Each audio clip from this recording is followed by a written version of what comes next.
I guess, RJ, now that you've kind of had some run in a couple games, how much more comfortable do you kind of feel in game now than you did maybe the last couple months? Yeah, definitely. I feel way more comfortable. Veterans always talking to me like, "Be steady for your time. Like your time is coming. Like don't stress about it. Just keep working." And coaches gave me the confidence, so it's just feeling way more comfortable with them in the court. RJ, your dunk there set the State Farm Center crowd into a little bit of a frenzy. Will you be thinking about that play and that roar for a while? Yeah, I was thinking about it. Last game against Northwestern, I got the same play, so it's just that was one of the keys from that run transition. Like we got open layups, so it's just that's my thing, just running hard. Jeremy? Kofi, how do you handle both physically and mentally the attention, the physicality you receive? Like, how do you find your way through that? I usually handle it by staying focused and just thinking about the bigger picture. Not dwelling on it. So I'm able to help my teammates whenever I can. Today obviously it didn't turn out that way. I got a little bit frustrated, but it's just about thinking about them. The guys beside me, the coaches that trust me. Just about thinking forward thinking. Win, win, win. That's it. So just doing whatever I can to win the game. I know me being frustrated changed that situation. So I just try not to think about it too much and try to remain calm and and focus. Scott? For Kofi and Alfonso both, just what have you seen from RJ maybe in the last couple of weeks where he's put himself in position to have a game like he did today? He be playing with confidence. I feel like he always work hard and every day. You know what I'm saying? I'm proud of him because I was him taking shots. Trying to go to the gym early in the morning. Seeing like trying to take shots every day. So I feel like that's like he's working out. You know what I'm saying? Like you can tell he's I'm doing well in that situation. So I'm proud of him though. I'm really proud of him. Doug? Alfonso, it's the second game in a row where the shots didn't come quite as easy in the second half as they did the first half. Were they doing something differently defensively in the second half? No, we just changed the plan. You just like give the ball to Kofi because he was doing really well in the second half. So I feel like just open the court so Kofi can do his job. Scott, I think you asked Kofi about RJ too. Is that right? I don't know. Maybe you could answer that. About RJ? Yeah. Yeah, Plummer said, it's just about getting this confidence, watching the ball go in. I've seen RJ work tremendously over the past couple of weeks. Just like staying in the gym and working on his game, and keeping his focus. So it's just about him getting the opportunity right now. He got a chance today, in the situation that we were in, and he came out there and he definitely capitalized on that. Just by staying focused and not worrying about another person. He just stayed focused and worried about the team and our growth. So. He got his chance today, and he went out there and he did an incredible job. He showed coach that he belongs on the court. Joey? RJ, you had said you had kind of thought about that dunk a little bit. When you think about moments like that, how does that look in your head versus how it looks when it actually happens? I basically don't think about it just in the game. It's just coach always tells me in practice just run. Even though we're doing 5-0, he always tells me sprint because that's gonna help me in the game, and that's almost my type of play, just run the court and get into the corner quick, and I just run as soon as I see one of my guys got the rebound, just got to sprint because I maybe got a layup, or that would work. So put someone in rotation that would get somebody else open. So it's just, yeah. Jim in the way back. Kofi and Alfonso, are you happy the way you played? I mean, it seemed like the second half we were just hanging on for dear life. Was it a frustrating victory, I guess the words I'm looking for? Were you a little frustrated by how the team played? Yeah, definitely. As it gets deeper into the postseason, you want to keep building on your play and your defense and offense. Obviously, I think we did a poor job lately with just taking care of the ball and executing on offense. It was definitely frustrating for me. I think I had a career high turnovers today. Just about focusing, trying to slow the game down and not rushing stuff, being strong with the ball. So, I got frustrated in the end. I'm sure these guys did too. We're going to go from that. We're going to go back to the drawing board and look at what we did wrong, and we're going to keep getting better. We're a good team, but I feel like we don't focus on details. You know what I'm saying? So we can go, on the higher level, highest level that we're trying to go. So I feel like we have to focus on details every time we play. Alec? RJ, do you feel like you kind of have a skill set that maybe others on the team don't have that allows you to be successful when you're on the court? Definitely. I think athleticism will be the type of skill that Not everybody has in the team, so yeah, I'll say athleticism. He's fast. He's really fast. So yeah, too. Kofi, 3 weeks left in the regular season here, with the Big Ten race so close. What did you guys learn last year about closing out and trying to win a championship? We learned the importance of taking care of business at home, and obviously, like, if you know us, our identity on the road, we're road warriors, and we try to go out there and we try to, capitalize on that. The road wins are really important in this league, and we just emphasize the importance of like every game. I think that was the biggest thing for us. Everybody was, I think everybody was locked in for the most part. In each and every game that we played. It's just about not slacking off and losing a bad game. A game that you should have won. Trying to capitalize on that and building on wins. Like we would lose one game and then we would have a seven game winning streak where we're just winning and just those kind of things. Just keep building. Just emphasizing the importance of winning and executing and finishing the job. This is for Kofi. Kofi, obviously Northwestern was very aggressive with their doubles and triples. In those situations, in your mind, as you're in the post, do you feel that in your situation you prefer to kind of be patient and see how things develop and see how things go through, or just try to get and go before the double team gets there, or how do you kind of work through that in your mind? It's all situational, guys have they have different double and triple packages for me. Some guys double on the catch, some guys double on the dribble. So the biggest thing for me is just realizing what kind of double it is at first. Once I do that, then the job becomes easier for me. Today I did a poor job of doing that, but usually I just wait. If a guy doubles fast on the catch, I normally try to be patient with it. If they double on the dribble, I know that I have to go fast. So it's all about realizing the double and what kind it is. Alec? Yeah, I guess this is more for Kofi and Alfonso. How does RJ's athleticism help you guys on the court when you're trying to be successful? I feel like we quicker like on fast breaks. I feel like we can make a lot of points in fast breaks. So yeah, it helps us a lot in that situation. Like the pace is gonna be better. Yeah, he definitely elevates us defensively as well. With us being able to guard different positions and switching and grabbing rebounds the way he did today in the late situations. So I think his game overall helps us. We're a really athletic team, and we try to emphasize getting out in fast breaks, rebounding, and all those things that athleticism is required for. So he's definitely a great addition to that part. Joey? For Kofi and Alfonso, do you guys remember a time in the summer or early fall that RJ did something athletically for the first time that caught your attention? And if so, maybe what was that? The between the legs dunk. That was big time. Yeah, RJ always gives you something special. He just keeps showing you something special each and every day, especially in practice and after practice. He's different, man. He's a different kind of beast. When I watch him, sometimes I'm in awe. Sometimes, most of the times, just seeing what he's capable of. And I still don't think people really realize that. So he's just incredible, man. I can't put words together, man, to describe it. Do you have a follow-up? Yeah, RJ, just what's that like to hear a returning All-American and a fifth-year guy say that about you? It feels great. What can I say? It just makes me really happy that they're noticing that all the hard work is just paying off, and just they're my family. I really love them from the bottom of my heart. Every day in practice, we just go off. I know I hack Kofi every time in practice, but it's just to get him ready for the game because I know they're gonna triple team him.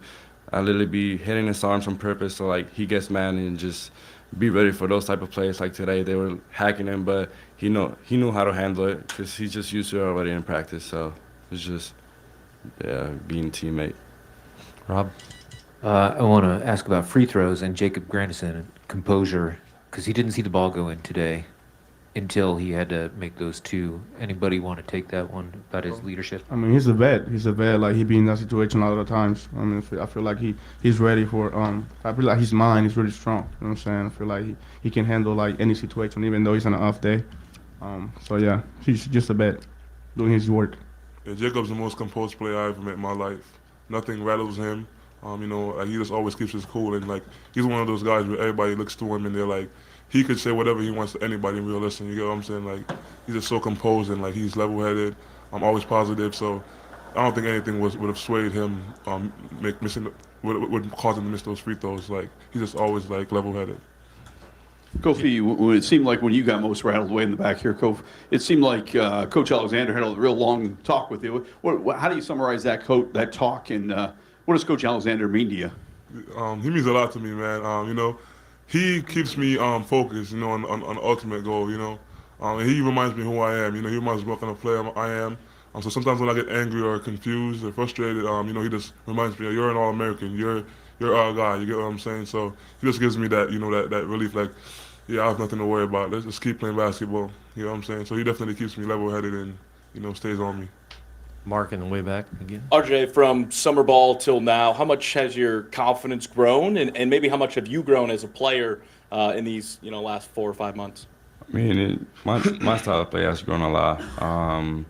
Just being with the vets every time in practice, just going at them with them, guarding them, because I know it's gonna make me better, and getting all the knowledge I can, getting everything like the little stuff that they have learned for the past 5 years, 4 years, like Trent. It's been amazing. So I've grown a lot as a player, mentally and physically, with Fletch in the weight room. So it's just getting prepared and getting the best out of them. Plummer's a fifth-year senior, Puerto Rico. I can talk with him in Spanish every time. So he just keeps me sometimes in practice whenever things don't go my way. So it's just really a lot of love from them. So it's just, letting a lot from them. Joey. RJ, it seems like over the last 2.5 or 3 weeks, things have really gone pretty fast for you on the court in terms of growing into more minutes. Did you think once I get out there, it'll happen fast? I mean, obviously, it was kind of a slow process to now, but in your mind, did you think, like, once I get that chance, I'm going to kind of skyrocket a little bit? Yeah, definitely. I was always ready for that chance. I was always working out with all the coaches, just be ready for that time, learning and practice every time, just scouting in case my time comes, just being ready for those type of moments. Alec. RJ, I spoke with you, Alfonso, and Andre before the season about your guys' ability to speak Spanish and how comforting that was for the three of you. Now that the three of you are playing, how comforting is that for the three of you guys to be able to speak in your own language? Definitely, it's amazing. It's one of the best things because, like, sometimes in practice, whenever we're in the same thing, we just, like, out of the play, like, we can read stuff and, like, we can talk in Spanish, like, we can do this, and, like, everybody's confused, so, like, it works out. It's just amazing how we can connect every time and just support each other, like, in our own way. Sometimes we don't understand in English, so we just talking in Spanish too. Yeah, when they get rattled, you can't hear what they're saying. You can't understand what they're So saying. like, So they need that. Especially me. We'll be like, what he said? I don't know. All right, thank you, man. Appreciate y'all, man. Appreciate it.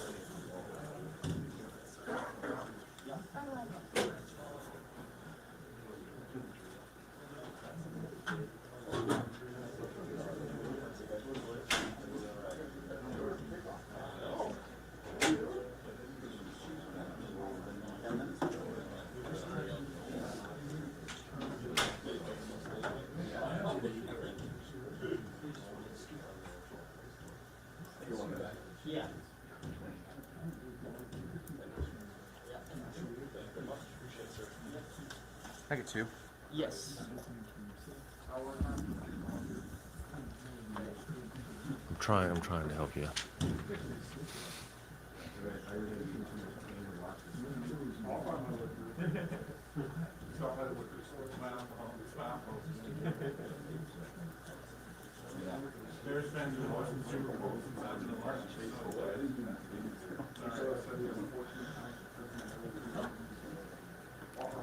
Oh.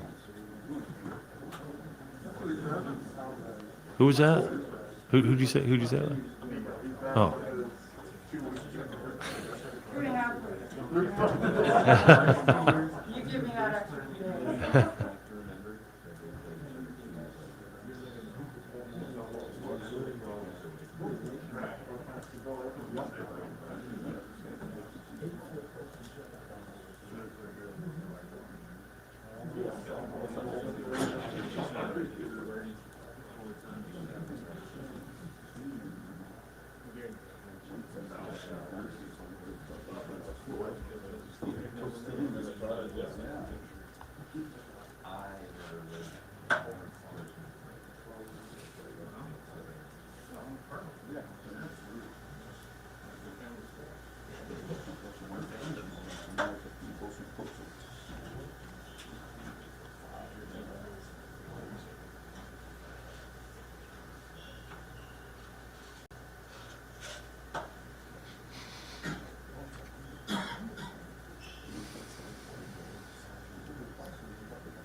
You need water?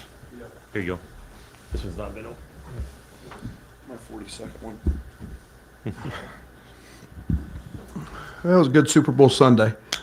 Good start to it anyway. Loved the first half of that game. I thought we were trying to get back and establish some of the pace that we want to play with, which I thought was important. And it opened things up. Our ball movement was great. I think we had 10 assists at half, 9 threes. It, frees Plummer up. It creates great space. I thought it was really important to move their tags. And we knew that they would come after Kofi. They did a great job on that. And then, second half, it was we didn't run. And, we opened the half. And I think DeMonte had 3 kind of horse shots from 3 that didn't go in. And all of a sudden they make a couple, get a couple in transition, and then we turn the ball over at an uncanny rate. We haven't had 20 turnovers probably since Cincinnati. I don't know. Don't quote me on that, but it's been a long time. And we hold Bowie and Chase to 7 of 28, 0 for 10 from 3. We knew those were the 2 guys. They're 1 and 14, I think, when Pete Nance makes more than 1 3. So we weren't overly worried about that. Everybody gets worried about his pick and pop. We were worried about those 2 guys, and I thought we did a nice job there. Love the rebound total, and then RJ was terrific tonight. And I think we're starting to see depth and growth, and I thought Coleman was really good as well. So Plummer was elite in the first half, and then our tempo slowed, and we didn't get him as many looks in the second half. But good start to the week, and glad we got found a way when things weren't great. Go ahead, Doug. Coach, what did you see with the execution in the second half? Was there something different that Northwestern was doing, or just your team not executing the way they did in the first half? Well, the pace and tempo was completely different, and we got we got the ball to Kofi. He just had an uncanny, 6 turnovers. He's handled doubles and triples all year, really. But along the way, we only made 1 3 the second half, and we got good looks. And when the ball doesn't go in, it's amazing how things change. And it led to some fast break points for them, and that was allowed them to get back in the game. Brad. Obviously, big game from RJ Melendez. There was one play in the second half when he gets beat back door, and you're ready to yell at him, and then he blocks the shot. Does that kind of showcase maybe where he is, and also shows what he has? Absolutely. And I don't know if you guys noticed. I hope somebody got a picture of that last rebound. Wow. He's gained 20 pounds since he's been here, and he's a great competitor. He's just had to learn how to play at this level and understand the physicality. I mean, he gets beat on a simple flex cut, which we covered in scouting report mistake, but he doesn't quit on it and just goes and blocks a shot. And it's nice to have guys who have that ability to go do that. And a lot of guys can get beat, but they can't recover. And RJ's got those gifts. Jeremy. Brett, as you say, Kofi never has a bad day, but it was rare to see him flustered at a time tonight, and then he bounces back. How do you guys prepare him, or how does he handle the physicality he gets, the attention he gets every night? Tonight was as bad as I've seen Kofi, and as flustered. Kofi was showing us his arms at halftime, and said he's getting his jersey tugged, and Kofi never shows emotion, and we all know he's the most fouled player in America. If they truly wanted to call a foul every trip, they probably could. But we'll talk about that tomorrow. He can't get flustered like that. But then they're late in the game, last 8 minutes, he just was no, eyeball and carried us home down the stretch. But they sent the farm to him, and he just had some uncanny turnovers that he usually doesn't have, no matter if there's 2 or 3 guys. But he was flustered tonight. Troy. Yeah, Brad, to kind of follow up on that, I know you can't comment specifically on the officiating tonight, but in general, in your discussions with the officiating and on how difficult, because you've said so that he's one of the most difficult players to officiate in this game right now, what their challenges have been in officiating him? Yeah, one of the officials told me tonight they could call a foul every trip. How do you respond to that? I mean, so you're going to pick and choose?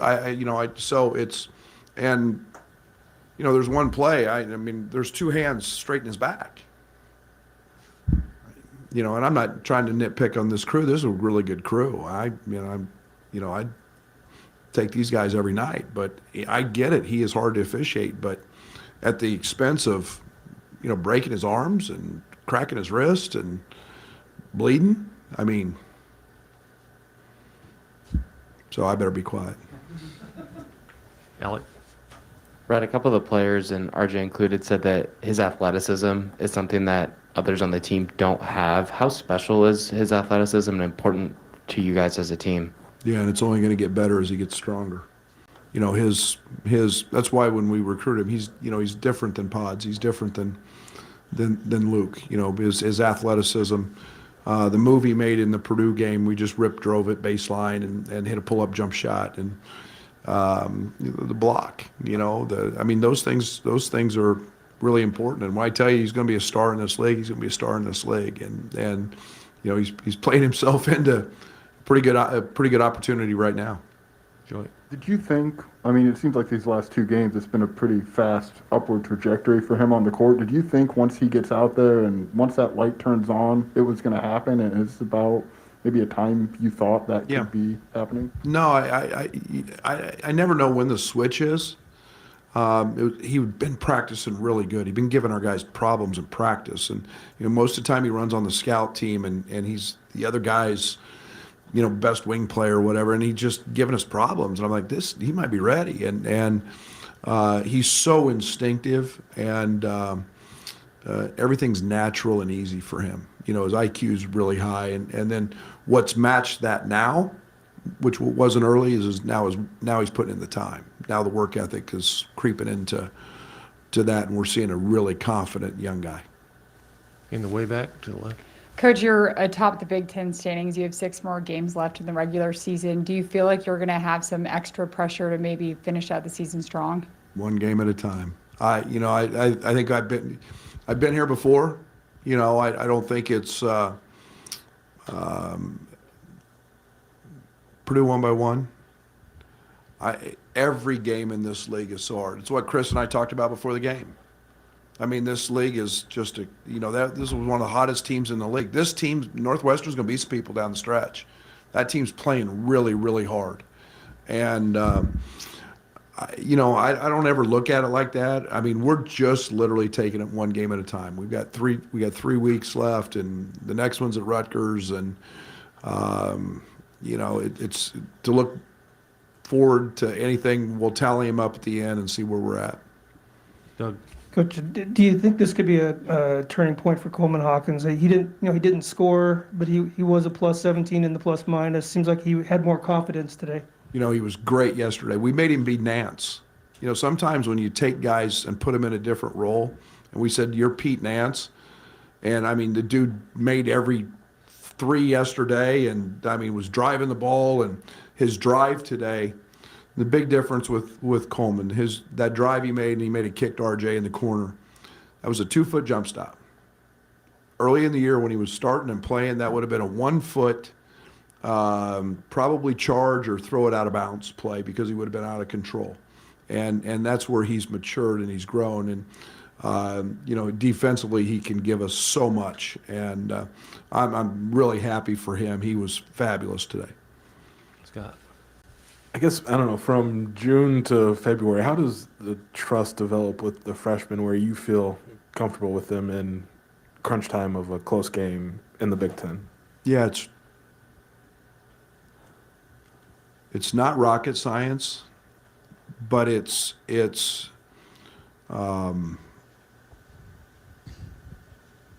guys have to show you that they can deal with adversity. You know, I don't know how many guys are in the country that, I think at one point somebody told me there were 24 freshmen playing over 20 minutes a game in Power 5 schools. That was a while back. So, but you can put that piano on their back because it's called adversity. They've never dealt with it. And how they handle that, not playing. New system, all the adjustments that freshmen go through. And how you handle that is interesting. Everybody does it differently. And they all come in here and think they're going to be great and they're going to rock the world. And they've been told since they were 14 that they're pros. And they have no idea what that means. But how you handle that adversity and then you get back to work. Because what happens in practice, more often than not in practice, we're working on team stuff. That's not individual stuff. You may get 3 shots in a practice. You know, so now you got to go put in the time. And when they start putting in that time, that means they care. They're about us. They're about what we're doing.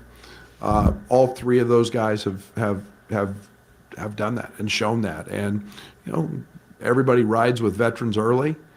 And, you know, we've done that. And, but boy, it is nice to see. And I got a lot of confidence in, I didn't play RJ and Luke today. And for no particular reason, but I got a lot of confidence in those guys as well. Brad? It seems like every game there's that one stretch. Today was a 7-minute stretch. They make a run. You just struggle on offense. What happens? What do you need to do to make the adjustment there? Open to suggestions. I mean,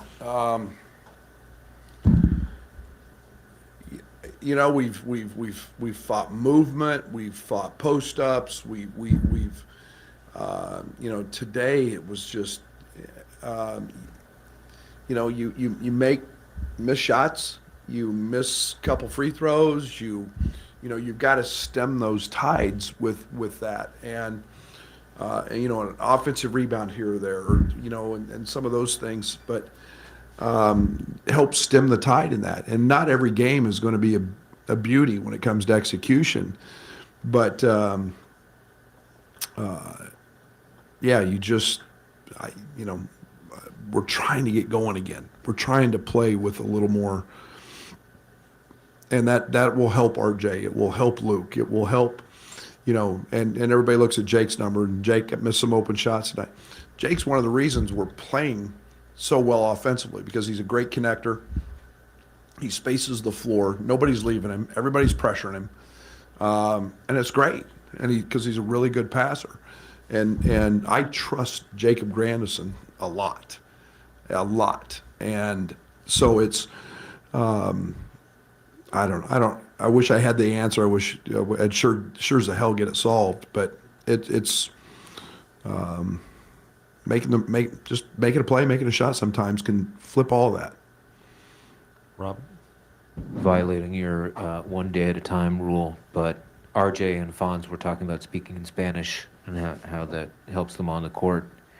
The Caribbean has been so good to you. Long term, do you hope to recruit that still? Yes.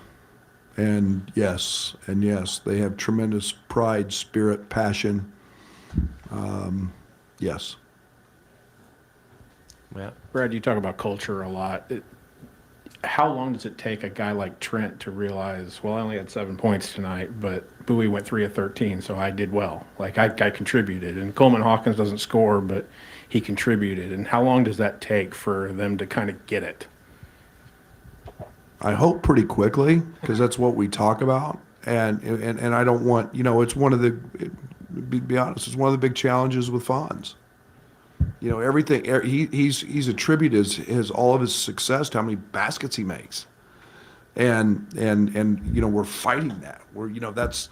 That's winning basketball when you hold two guys that are really good to 7 of 28. That's winning. And it's not, because we can't control offense. We can't control when that ball goes in every single night. And so we're trying, and that's helped RJ, to be very honest, get on the court, because he's got length and he can guard. And he's bought into that. He's not worried about how many points he scores. Coach, it seems like there's times when Andre Curbelo is a little bit outside of this structure, a little bit kind of freelance. And are there times where you need to dial him back a little bit? It's a hard one to answer, because we've all seen him. The beauty with Dre is he can break plays off like no other. No, there's not one team in America that can keep Andre Curbelo out of the paint. Not one. I mean, he did it against Baylor last year. And he's trying so hard to find a little rhythm and to find his pace. And yesterday, he playing his butt off in practice, literally having his best practice of the year, and he rolls his ankle. And so he doesn't practice the rest of practice. He's, yes, to answer your question, there's a fine line. And yet you've got to understand he's going to make 1 or 2 turnovers because of what he's going to try and what he's capable of doing. But we need him to be really good and really dialed in. Is there a moment in the recruiting process, or maybe even early, when RJ got to campus, that his athleticism, was there a play that you were like, we haven't had that come through here in some time? Yeah, the first day of layup lines, when he's leaving just inside the free throw line, dunking a ball. No, we saw it in the recruiting process, and we knew we needed that type of athlete on the wing. And we haven't had that 6'6", 6'7" size and that athleticism. And he's a really good shooter, but yet that's a different type of athlete than most guys we've had. Kevin. Brad, this time of year, you guys obviously are leading the Big Ten. Do you sleep better at night because of that, or worse at night because of that? I don't sleep, period. I didn't sleep the first 2 years when we were getting our ass kicked, and I don't sleep now. And my wife was mad at me this morning because I woke up at 4:45 to see who won the late games last night, and I pick and choose. Tonight will be Super Bowl commercials and Rutgers, and if I don't get, yeah.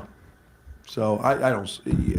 To me, it's not any of that. I can't control what happens with 13 other teams, and so it's literally the game, the next game, and we know we're in first. You guys, it's all you guys talk about. It's all everybody talks about, and I can't keep our guys from hearing that. So we address it, but we're not talking about it. That'd be a death sentence to do that. So how can we try to play the best game we can against Rutgers? Go ahead, Ellie. You said you identified in the recruiting process that you needed more athleticism on the wing. Was there a reason or a game that made you feel like you needed someone with RJ's kind of athleticism on the wing? Everybody's had it in the league. Everybody's got really good size. Had really good size. I go back to my first year, and what was the kid from Bloomington went to Ohio State? Thank you. 6'9" on the wing, and we're out there with 6'2" guys trying to guard him. And you go through, and we've been really blessed because DeMonte's got unbelievable length and unbelievable strength, and he's been able to guard some of those guys. But it's just an area we needed to get an emphasis and continue to grow and change and try to find 6'6", 6'7" guys. All right, thank you, Coach. Enjoy the Super Bowl, or at least the commercials. Thanks, Coach.